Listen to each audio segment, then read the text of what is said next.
여러분 안녕하십니까. 강신업입니다. 대왕고래라고 여러분 아시죠? 대왕고래 프로젝트. 윤석열 대통령이 동해에서 가스전 이거를 개발하겠다고 했던 건데요. 이것이 좌초 위기에 몰렸었죠. 이재명이가 집권하자마자 이걸 또 무산시키려고 그랬는데 중동전쟁 때문에 지금 원유값과 가스값이 뛰면서 다시 대왕고래 프로젝트가 가동되게 생겼다라는 뉴스입니다. 결국 이게 뭐 전혀 채산성이 없는 그런 얘기는 결국 정치적인 얘기였던 것이 아닌가. 다시 말하면 오로지 경제적 관점에서 접근을 한다면 윤석열 대통령이 옳았던 것이고, 그리고 이걸 갖다가 심도 있게 깊이 검토해서 추진을 했어야 되는 것이 아닌가. 그럼에도 불구하고 이재명 정권은 만연히 마치 윤석열 대통령이 뻘짓을 한 것처럼 이렇게 몰고 갔는데 그렇지 않다는 것이 지금 밝혀지고 있습니다. 이 소식 빠르게 전하겠습니다.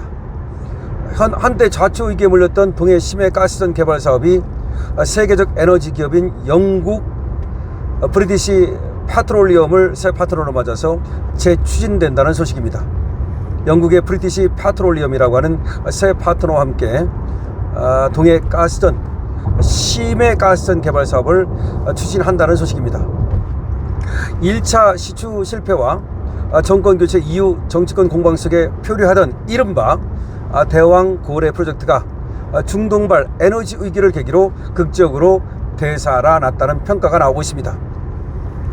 7일 한국석유공사가 정부 주무부처인 산자부와 협의를 거쳐서 지난달 BP 측에 선정 결과를 통보하고 현재 세부 협상을 진행 중이라는 겁니다. BP라는 것이 바로 영국의 브리티시 페트롤리엄을 말합니다. 그러니까 한국석유공사와 우리 산자부가 협의를 거쳐서 영국 측에 통보를 했다는 겁니다. 같이 하자 이 말이죠. 이 동해 심해 가스전 사업은 포항 동쪽 해상인 동해 8광구와 6-1광구 일대에서 석유와 천연가스를 탐사하는 국가 프로젝트입니다. 지난 2024년 12월부터 지난해 2월까지 1차 탐사 시추를 진행했는데요. 약 1,000억 원을 투입했고 경제성 있는 수준의 가스 매장량을 확인하지 못했다는 말이 나오면서 사업 존폐 위기를 맞았던 겁니다. 그러나 나오는 얘기에 의하면 1,000억 원이라고 해봤자 구멍 하나 뚫어가지고서 경제성을 평가하는 거라는 겁니다. 적어도 경제성을 평가하기 위해서는 구멍을 5개는 뚫어봐야 이것이 할만하다, 할만하지 못하다 라는 것이 평가가 가능한데, 한번 뚫어보고 나서는 에이 이렇게 했던 겁니다. 만약에 정권이 바뀌지 않았다면 5개는 적어도 추진을 했겠죠. 자, 그런데 이제 석유값이 치솟고 원유값이 그리고 또 가스값이 치솟으니까 이거 더 뚫어봐야 되겠다 이렇게 된 겁니다. 그 얘기는 어차피 이것이 해볼 만하다, 충분히 해볼 만하다는 것이 사실 맞는 거죠. 그런데도 불구하고 이재명 정권은 전 정권을 갖다 지우기 위해서 마치 이것이 대왕고래 프로젝트가 전혀 말도 안 되는 얼토당토 없는 그런 어떤 프로젝트였던 것처럼 그렇게 사실상 호도를 했던 거죠.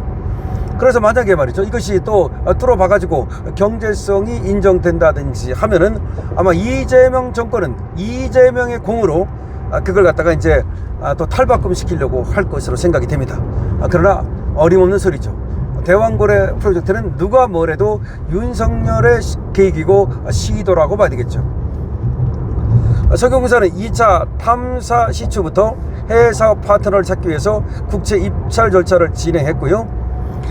BP라든가 엑슨모빌 등 주요 오일 메이저를 포함한 해외 석유 개발사들이 입찰에 참여했다는 겁니다. 그럼 이 사람들이 왜 참여를 했겠습니까?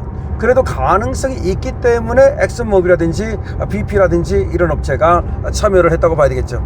그러다가 작년에 10월 BP를 공동개발 우선협상 대상자로 낙점했다는 겁니다. 공동개발의 파트너 회사로 브리티시 페트롤리엄, 영국의 브리티시 페트롤리엄, 여기를 이제 파트너 회사로 정한 겁니다. 근데 여기도 만만치 않은 것이 엑선 모빌을 꺾고 이렇게 자기들이 파트너가 됐다는 건 이 BP도 상당한 어떤 그런 능력을 갖추고 있다고 봐야 되겠습니다. 윤석열 정부가 탄핵당하고 정권 교체로 이재명 정부가 들어서면서 사실상 폐기 수순을 밟고 있던 지금 대왕고래 프로젝트가 다시 드디어 이제 빛을 보게 된 건데요. 해당 프로젝트가 되살아난 건 아까도 말씀을 드렸듯이 중동전쟁 등 지정학적 위기가 불거졌기 때문인데요.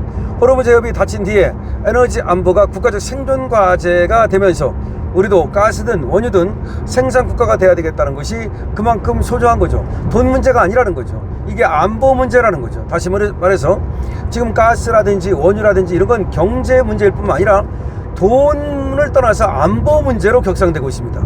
그렇기 때문에 우리도 여기에 얼마든지 한번 프로젝트를 다시 한번 추진해 볼 만한 그런 여건이 된 거죠. 그러니까 지금 중동 전쟁이 터지기 전만 해도 사다 쓰면 되지, 뭐 그렇게 돈을 많이 써가지고 그것을 개발할 필요가 있어? 이런 어떤 생각이었는데, 경우에 따라서는 사다 쓰는 것이 이게 불가능해질 수도 있구나 라고 하는 것이 이제 인식되면서 이거를 경제 문제뿐 아니라 안보 문제로 바라보기 시작한 것이죠. 그래서 대왕고래 프로젝트가 드디어 다시 빛을 보게 됐다는 뉴스입니다. 근데 여기서 어쨌든 간에 말이죠, 우리는 이걸 알아야 돼요. 국가 산업이라고 하는 것은, 국가 계획이라고 하는 것은 어떤 정부가 바뀐다고 해서 전 정부를 갖다가 뭔가 흠집내기 위해서, 전 정부를 지우기 위해서 어떤 국가 전체와 관련된, 내지는 국가의 미래와 관련된 이런 어떤 계획이나 그런 어떤 플랜을 갖다가 백지화시키고 이런 것들은 해서는 안 된다라는 것을 또 한번 확실하게 알게 되는 겁니다. 그러니까 이재명 정부가 말이죠, 윤석열 정부를 뭐 내란이니 뭐니 하면서 말이죠, 윤석열을 지우기 위해서 윤석열 대통령이 했던 그런 정당하고 그리고 또 합법적이고 그리고 또 아주 미래지향적인 이런 어떤 계획까지도 이걸 지으려 했다는 것은 말이 안 되는 것이다, 이렇게 봐야 되겠는데요. 어쨌든 대왕고래 프로젝트가 저렇게 해외 유명한 그런 어떤 회사들이 그렇게 같이 공동 개발, 여기에 입찰을 한다는 것은 가능성이 있기 때문입니다. 저 사람들이 가능성이 없다고 생각하면 하지 않죠. 돈이 들어가는데 그 사람들도 말이죠. 근데 지금까지 나온 거에 의하면 5개 정도를 뚫어보면 그때서야 정확하게 알 수는 있겠지만, 그래도 뭐 하나에 1,000만 원 든다, 뭐 1,000억이 든다, 1,000만 원 아니라 1,000억 원요. 구멍 하나 뚫어보는데 뭐 1,000억이 든다, 그러면 5개 뚫는데 이제 5,000억이 든다, 이거 아닙니까? 물론 5,000억이 이제 작은 돈은 아니죠. 그렇지만 우리가 투자를 해야 또 인풋이 있어야 아웃풋도 있는 거니까 이건 해봐야 된다고 생각을 합니다. 다만 이재명은 말이죠, 이거를 갖다가 나중에 이게 성공했을 때 이재명 정부의 어떤 공인 것처럼 해서는 안 된다. 이건 어디까지나 윤석열 정부가 시작을 한 그 프로그램이라는 거, 그걸 이제 우리는 또 잊지 말아야 되겠고, 이재명 정부도 그거는 말이죠, 또 잊지 말아야 될 것입니다. 자, 대왕고래 프로젝트 다시 말씀을 드리고, 지금 중동 전쟁 때문에 대왕고래 프로젝트가 다시 시동을 걸었다. 결국 윤석열이 옳았다. 라는 것을 이거는 보여주고 있다고 볼 수 있겠습니다. 강신업 TV입니다.